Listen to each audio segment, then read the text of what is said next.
ಓಂ ಶ್ರೀ ಗುರು ಬಸವಲಿಂಗಾಯ ನಮಃ. ಸರ್ವರಿಗೂ ಶರಣು ಶರಣಾರ್ಥಿ. ಕಿಡಿ ಕಿಡಿ ಕೆದರಿದಡೆ ನನಗೆ ಹಸಿವು ತೃಷಿ ಅಡಗಿತ್ತೆಂಬೆನು. ಮುಗಿಲು ಹರಿದು ಬಿದ್ದಡೆ ಮಜ್ಜನ ಕೆರೆದರೆಂಬೆನು. ಗಿರಿ ಮೇಲೆ ಬಿದ್ದಡೆ ಪುಷ್ಪವೆಂಬೆನು. ಚನ್ನಮಲ್ಲಿಕಾರ್ಜುನಯ್ಯ, ನೀ ಕರಕರ ಕಾಡಿದಡೆ ಶಿರವನು ಪ್ರಾಣವನು ನಿಮಗೊಪ್ಪಿಸಿ ಶುದ್ಧಳ ಹೇನು. ಅದ್ಭುತವಾದಂತಹ ಒಂದು ವಚನ, ಮಹಾದೇವಿ ಅಕ್ಕನವರ ವಚನ. ಉಡುತಡಿಯಿಂದ ಕಲ್ಯಾಣಕ್ಕೆ ಹೊರಟಂತಹ ಪ್ರಸಂಗ. ಮುಗಿಲೆರೆದ ಮಜ್ಜನ ಅಂತ ಹೇಳಿ ಆ ಅಧ್ಯಾಯಕ್ಕೆ ಹೆಸರಿಟ್ಟಿದ್ದಾರೆ. 39ನೆಯ ಅಧ್ಯಾಯ, ಅದ್ಭುತವಾದಂತಹ ಅಧ್ಯಾಯ.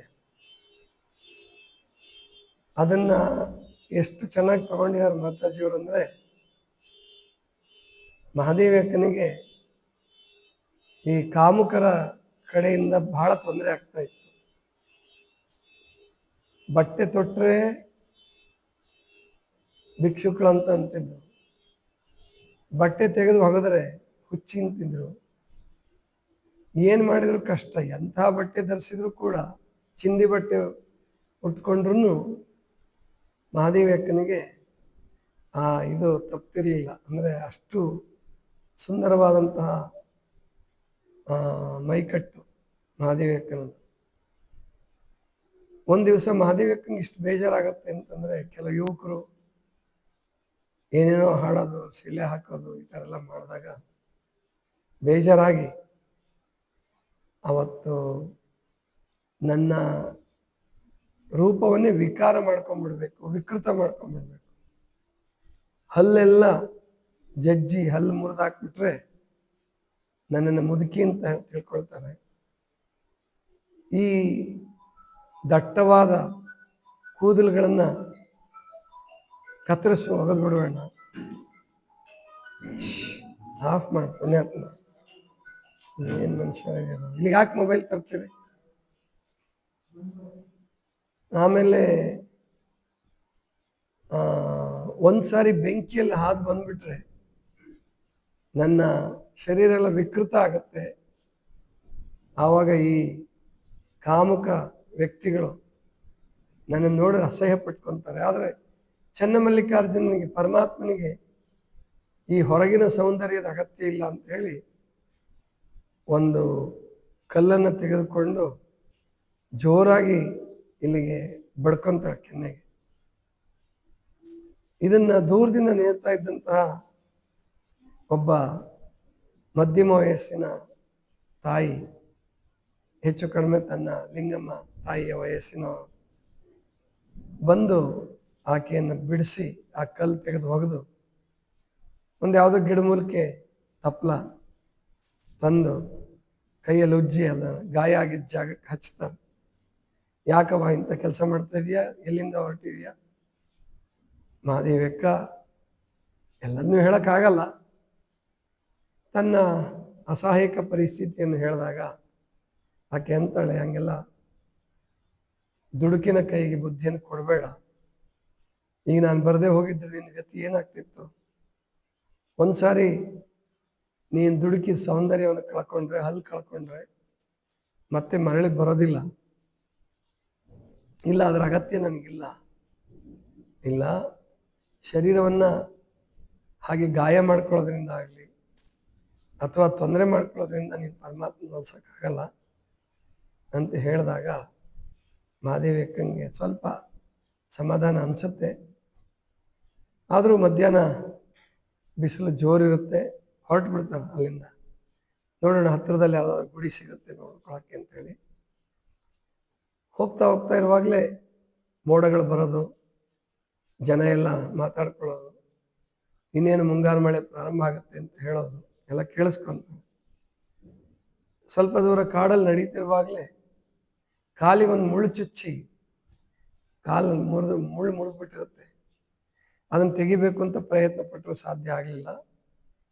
ಅಷ್ಟೊತ್ತಿಗೆ ಇನ್ನೊಂದು ಸ್ವಲ್ಪ ದೂರ ನಡೀತಾರೆ. ನಡೆದ ಮೇಲೆ ಕಾಡಿನ ಮಧ್ಯೆ, ಅಂದರೆ ಹಿಂದ್ಗಡೆ ಊರು ಸಮೀಪ ಇಲ್ಲ, ಮುಂದಿನ ಊರು ಗೊತ್ತಿಲ್ಲ, ವಿಪರೀತ ಮಳೆ ಪ್ರಾರಂಭ ಆಗ್ಬಿಡುತ್ತೆ. ಮಳೆ ಧೋ ಧೋ ಧೋ ಸುರಿಯುತ್ತೆ.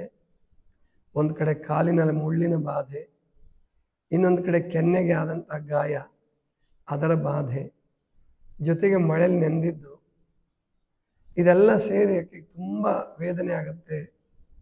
ಬಟ್ಟೆ ಎಲ್ಲ ತೊಯ್ದು ಅದೆಲ್ಲ ಮಣ ಭಾರದಷ್ಟು ಆಗಿರುತ್ತೆ. ತಲೆ ನೋವು ಬೇರೆ ಶುರುವಾಗತ್ತೆ. ಮಳೆ ನಿಂತಂಗಾಗತ್ತೆ. ಸರಿ, ಮುಂದಕ್ಕಾದ್ರೂ ಹೋಗೋಣ, ನೋಡೋಣ ಎಲ್ಲಾದರೂ ಆಶ್ರಯ ಸಿಕ್ಕಿತ್ತು ಅಂತ ಹೇಳಿ ಹೊರಟು ಒಂದು 20 ಮಾರು ಬಂದಿರ್ಬೋದು. ಮತ್ತೆ ಮಳೆ ಶುರುವಾಗುತ್ತೆ. ಇನ್ನೊಂದು ಮರವನ್ನ ಆಶ್ರಯಿಸಿ ನಿಂತ್ಕೊಂತಾಳೆ.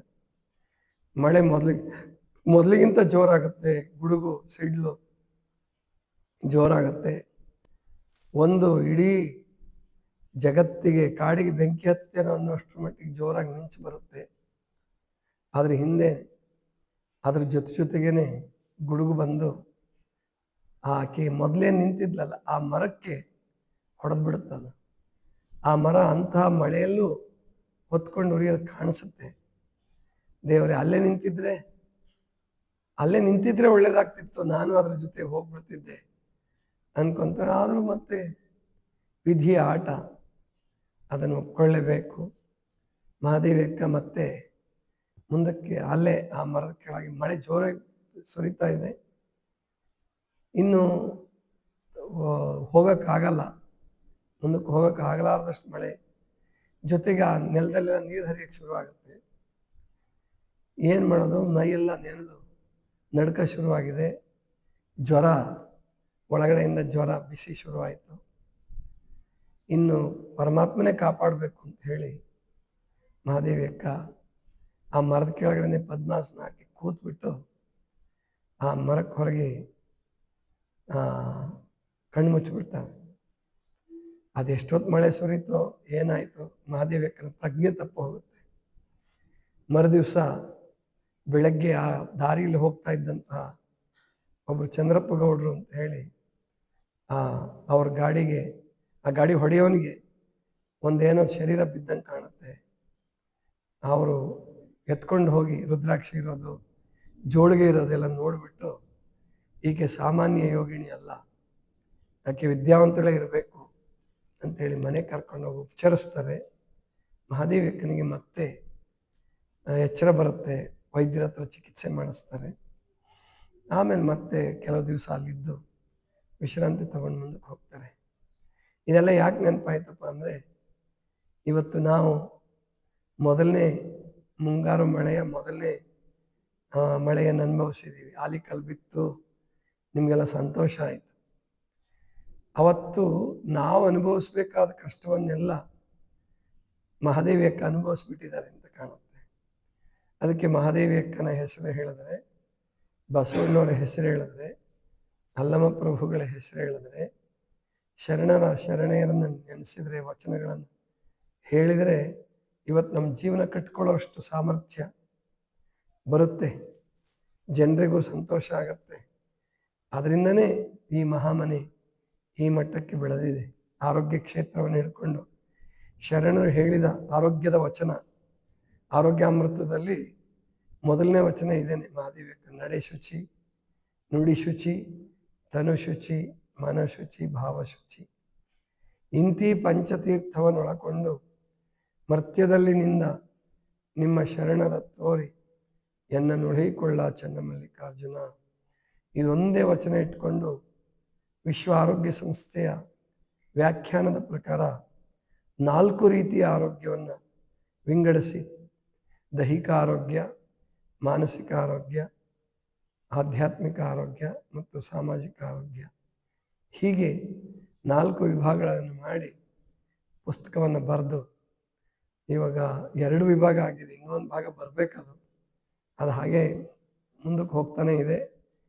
ಮೊದಲನೇ ಭಾಗ ಬಂದು ಈಗಾಗಲೇ 17 ವರ್ಷ ಆಯಿತು. ಮೊನ್ನೆ ಜನವರಿಗೆ 17 ವರ್ಷ ಆಯಿತು. ಆದಷ್ಟು ಬೇಗ ಈ ಇಸ್ವಿ ಮುಗಿಯೋದ್ರೊಳಗಾದರೂ 2ನೇ ಭಾಗ ಕೊಡ್ತೀನಿ. ಆರೋಗ್ಯಾಮೃತ ಕೊಡಬೇಕು ಅಂತ ಅಂದ್ಕೊಂಡಿದ್ದೀನಿ. ನೋಡೋಣ ಅದು ದೇವರ ಇಚ್ಛೆ ಏನಿದೆ. ಅಂದರೆ ಶರಣರು ಒಂದು ಹೊಸ ಮಾರ್ಗವನ್ನು, ಹೊಸ ಧರ್ಮವನ್ನು ಕಟ್ಟಲಿಕ್ಕಾಗಿ ಜಗತ್ತಿಗೆ ಹೊಸ ಮಾರ್ಗವನ್ನು ತೋರಿಸ್ಲಿಕ್ಕಾಗಿ ಬಂದಂಥವರು. ಅವರು ಎಲ್ಲ ರೀತಿಯ ತೊಂದರೆಗಳನ್ನು ಅನುಭವಿಸಿ ನಮಗೆ ಈ ಮಾರ್ಗವನ್ನು ತೋರಿಸ್ಕೊಟ್ಟು ಹೋಗಿದ್ದಾರೆ. ಮಹಾದೇವಿ ಅಕ್ಕ ಸುಮಾರು 18-20 ವರ್ಷದ ಯುವತಿ, ವೈರಾಗ್ಯ ಮಾರ್ಗವನ್ನು ತುಳಿದು, ಅವತ್ತು ಕಲ್ಪನೆಗೂ ಅಸಾಧ್ಯ ಅದು. ಬರೀ ವೈರಾಗ್ಯ ಮಾರ್ಗವನ್ನು ತುಳಿದು ಸೇಫರ್ ಸೈಡ್ ಅಂತ ಹೇಳ್ತೀರ ನೀವು, ಸುರಕ್ಷಿತ ಮಾರ್ಗವನ್ನು ಹಿಡಿದು ಬಸವ ಕಲ್ಯಾಣಕ್ಕೆ ಹೋಗಲಿಲ್ಲ. ಕೌಶಿಕನ ಕಾಮುಕ ದೃಷ್ಟಿಯನ್ನು ಮೆಟ್ಟಿ ನಿಂತು ಅವನಿಗೆ ಸವಾಲನ್ನು ಹಾಕಿ ವೈರಾಗ್ಯ ಮಾರ್ಗದ ಒಬ್ಬ ಪುರುಷನೂ ಕೂಡ ಆ ರೀತಿ ಹೋಗಕ್ಕೆ ಸಾಧ್ಯವಿಲ್ವೇನೋ ಅಂಥ ಕಠಿಣವಾದ ಪ್ರಯಾಣವನ್ನು ಮಾಡಿ ಮಹಾದೇವಿ ಅಕ್ಕ ಮುಕ್ತರಾದರು, ಮುಕ್ತಿ ಮಾರ್ಗವನ್ನು ತೋರಿಸಿದರು. ಜೊತೆಗೆ 770 ಅಮರಗಣಗಳಲ್ಲಿ ಒಬ್ಬರಾದರು ಮತ್ತು ಗಣಾಧೀಶರಲ್ಲಿ ಒಬ್ಬರಾದರು. ಇಂತಹ ಮಹಾದೇವಿ ಅಕ್ಕನನ್ನು ಸ್ಮರಿಸೋದು, ಅವರ ಮಾರ್ಗದಲ್ಲಿ ನಡೆಯೋದು, ಅದು ನಿಮ್ಮೆಲ್ಲರ ಸೌಭಾಗ್ಯ. ಅದನ್ನು ನಾವು ನಮ್ಮ ಜೀವನದಲ್ಲಿ ಸಾಧ್ಯವಾದಷ್ಟು ಅಳವಡಿಸ್ಕೊಂಡು ಅವರ ಮಾರ್ಗದಲ್ಲಿ ನಡೆಯುವ ಪ್ರಯತ್ನವನ್ನು ಮಾಡೋಣ. ಅಂಜೋದು ಬೇಡ, ಅಂಜಿಕೆ ಇರ್ತದೆ. ಸಿಡ್ಲು ಗುಡುಗು ಮಿಂಚು ಅಂದ ಕೂಡಲೇ ಎಲ್ರಿಗೂ ಅಂಜಿಕೆ ಇರ್ತದೆ. ಆವಾಗ ಮಹಾದೇವಿ ಅಕ್ಕನ ನೆನೆಸ್ಕೊಳ್ಳೋದು. ನಾವು ಒಬ್ಬಂಟಿಗಳಲ್ಲ, ಇದು ಮೊದಲನೇ ಮಳೆ ಅಲ್ಲ ನಮಗೆ. ಆದ್ದರಿಂದ ಧೈರ್ಯ ಮತ್ತು ಸ್ಥೈರ್ಯಗಳನ್ನು ರೂಢಿಸ್ಕೊಂಡು ಅಧ್ಯಾತ್ಮ ಮಾರ್ಗದಲ್ಲಿ ನಡಿಬೇಕು. ಅದೇ ನಿಜವಾದ ಒಂದು ಸಾಧನೆ ಅನ್ನುವಂತಹ ಮಾತನ್ನು ಹೇಳ್ತಾ, ಇವತ್ತು 2 ಅತಿಥಿಗಳು ಬಂದಿದ್ದಾರೆ. ಅದರಲ್ಲಿ ಒಬ್ಬರು ನಿಮಗೆಲ್ಲ ಪರಿಚಿತರು, ವಿಜಯಕುಮಾರ್ ಅವರು, AB ವಿಜಯಕುಮಾರ್ ಅವರು. ಕಳೆದ ವರ್ಷದಿಂದ ನಮ್ಮ ಪಾದಯಾತ್ರೆ ಕಾರ್ಯಕ್ರಮದಲ್ಲಿ ಏನೇ ಮುಖ್ಯವಾದ ಕಾರ್ಯಕ್ರಮ ಆದರೂ ಅವರು ತಪ್ಪಿಸಲ್ಲ, ಬರ್ತಾರೆ, ಪಾಲ್ಗೊಳ್ತಾರೆ, ದಾಸೋಹ ಮಾಡ್ತಾರೆ. ಇವತ್ತು ಅವರು ಇನ್ನೊಂದು ವಿಶೇಷವಾದ ಕಾಯಕವನ್ನು, ಸೇವೆಯನ್ನು ಮಾಡೋದಕ್ಕೆ ತಮ್ಮ ಸ್ನೇಹಿತರು ಶ್ರೀನಿವಾಸ್ ಅಂತ ಹೇಳಿ ಸ್ಟ್ರಕ್ಚರಲ್ ಎಂಜಿನಿಯರ್ ಅವ್ರನ್ನ, ಆರ್ಕಿಟೆಕ್ಟ್ ಎಂಜಿನಿಯರ್ನ ಕರ್ಕೊಂಡು ಬಂದಿದ್ದಾರೆ. ಬಹಳ ದೊಡ್ಡ ಹುದ್ದೆಯನ್ನು ನಿರ್ವಹಿಸ್ತಾ ಇದ್ದಾರೆ ನಮ್ಮ ಶ್ರೀನಿವಾಸರವರು. ವಿಪ್ರೋ, ಅಜೀಂ ಪ್ರೇಮ್ಜಿ ಅವರ ವಿಪ್ರೋ ಏನಿದೆಯಲ್ಲ, ಅದರಲ್ಲಿ ಸ್ಟ್ರಕ್ಚರಲ್ ಎಂಜಿನಿಯರಿಂಗ್ ವಿಭಾಗದಲ್ಲಿ ಹೆಡ್ ಆಗಿ ಕೆಲಸ ಮಾಡ್ತಿದ್ದಾರೆ.